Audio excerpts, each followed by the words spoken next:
பிஸ்மில்லாஹிர்ரஹ்மானிர்ரஹீம்.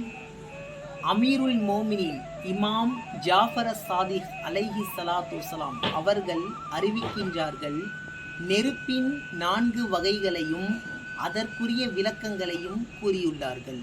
நெருப்பின் 4 வகைகள்.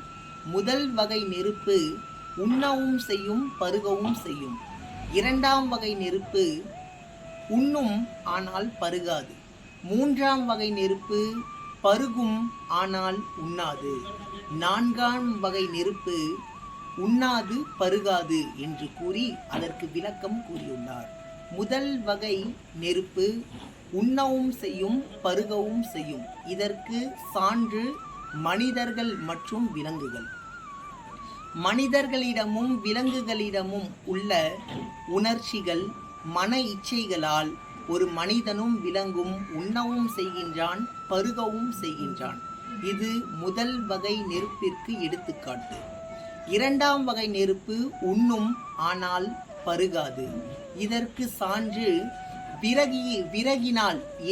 விறகினால் ஏற்படும் தீ. அதாவது தீ விறகுகளை சாப்பிட்டு விடுகிறது, உண்கிறது, ஆனால் அது பருகுவது கிடையாது என்று அதற்கு விளக்கம் கூறினார்.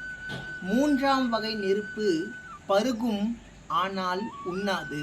இதற்கு சான்று மரங்கள் தன்னுடைய உணர்வுகளால் தனக்கு தேவையான நீரை தன்னுடைய வேர்களால் பூமியில் இருந்து உறிஞ்சுகிறது, அதாவது குடிக்கின்றது, பருகுகின்றது. ஆனால் இது உண்பது கிடையாது. இது 3ஆம் வகை நெருப்பிற்கு எடுத்துக்காட்டு. 4ஆம் வகை நெருப்பு உண்ணாது, பருகாது. இதற்கு சான்று சிக்கி முக்கி கற்களாலும் பிற கற்களாலும் ஏற்படுகின்ற நெருப்பு. இது உண்ணாது, பருகாது என்று நெருப்பிற்கு 4 வகைகளை கூறி அதற்கு விளக்கம் கூறியுள்ளார் சையதினா இமாம் ஜாஃபர் சாதிக் அலைஹி ஸலாத்து வஸலாம்.